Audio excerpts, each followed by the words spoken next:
And Dr. Neelum, Nigar, now women have to take the burden of responsibility because the men's down. So let's get cracking. Dr. Neelum. Thank you, Sanober Institute, Ambassador Azaz, and FES for giving me this honor to present my paper at this August forum in the presence of an esteemed audience. As there was a lot of discussion going on in the first panel about geopolitics, the relevance of Pakistan in today's geopolitics, I, as the panel suggests, would focus on why Pakistan today matters in terms of its geoeconomics. As mentioned earlier also, that geography is relevant, and it is more relevant today as we are witnessing it. So in order to look at the subject that was given to me was how Pakistan uses its connectivity and geography for better economic development. So I'll not go into the detail of the geopolitics, but I'll just straight come to the point in addressing the question that why Pakistan, despite being given much of the episodic patterns of geopolitics movements in the history in the past, we have not been able to get the much benefit out of it. So for that, in this paper, I look at the pattern of Pakistan's broader geoeconomic strategy. So when we look at Pakistan's broader economic trajectory over the time, what stands out is there is a lot of external inflows which is coming in, which have been coming in Pakistan, but they have not been translated into a productive economic base for the country. Rather, it has added in building up the debt for the country. So historically, we have seen those geopolitical cycles, particularly as was referred in the earlier panel, that we have seen the Cold War events and the post 9/11, and also some of the recent connectivity initiatives that Pakistan has taken.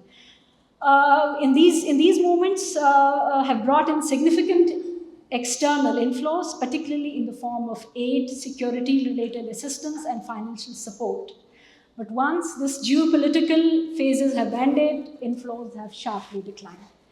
So at the same time, this external support have not translated into a strong productive base for the economy. When we look at some of the statistics of Pakistan's export base, we see that over the past many years, the exports have fluctuated with a very narrow base of roughly $30 to $40 billion annually, without meaningful diversification away from low-value added sectors such as textile. So despite repeated cycles of these external engagements, we have not seen any sustained upward shift in the export capacity or industrial upgrading. Instead, the economy has increasingly relied on the borrowing to manage external and fiscal pressures. As a result, the public debt as of now has continued significantly, which is now around $260 billion, with external debt and liabilities exceeding $130 billion in the recent years. So in today's geopolitical relevance, I would look at some of the new openings that Pakistan would look into in terms of its economy. It is important that we are looking at this heightened geopolitical movement where it is strategically positioned, but the question is, are we ready to translate it into a better economic foundation for the country in terms of its geoeconomics? So I would look at it from the energy side, from the trade side, and overall at the macro level, what is the new avenues for the household or for the masses. On the energy side, this geopolitical context becomes especially important. Pakistan's external vulnerability is strongly reflected in its import structure, with energy imports accounting around $20 to $25 billion annually.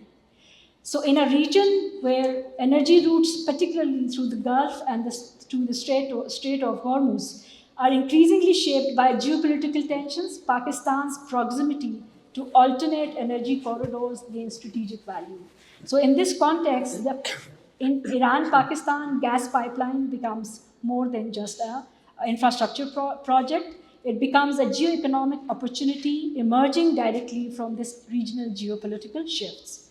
So with a planned capacity of approximately 750 million cubic feet of gas per day, even partial operationalization could reduce reliance on imported LNG and oil.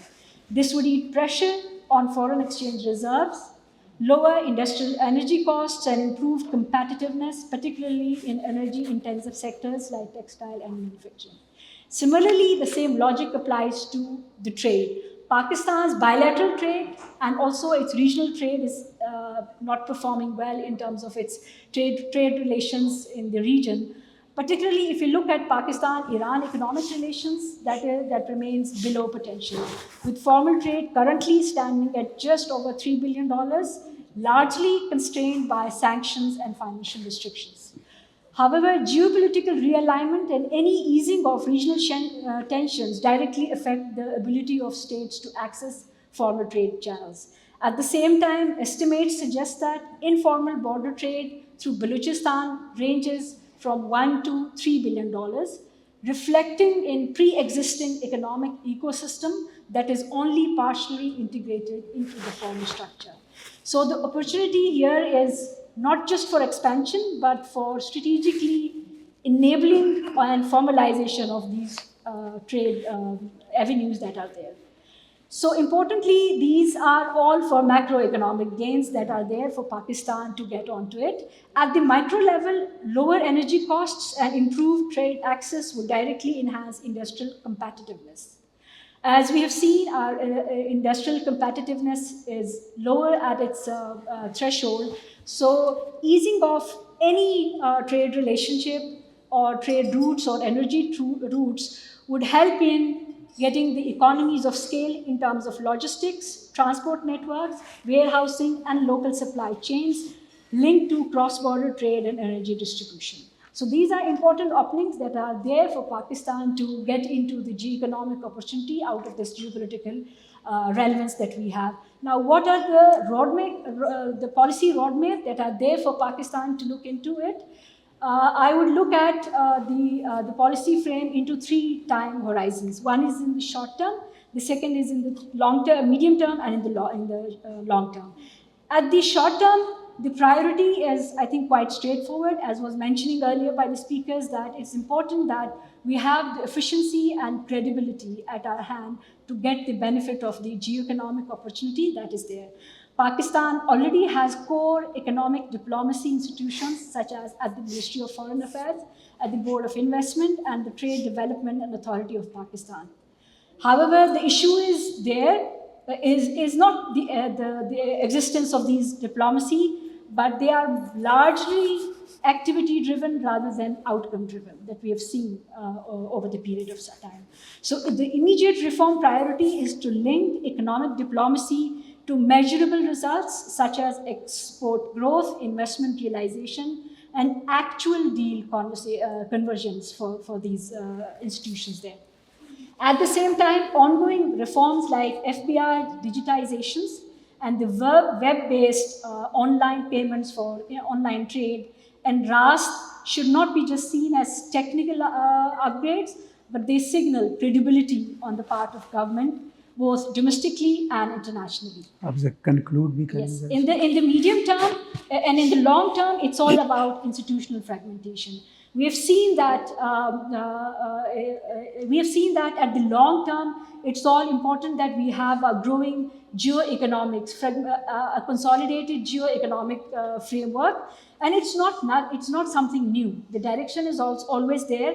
Pakistan's National Security Policy 2022-2026 has already clearly articulated a shift toward geoeconomics as a central pillar of its national strategy.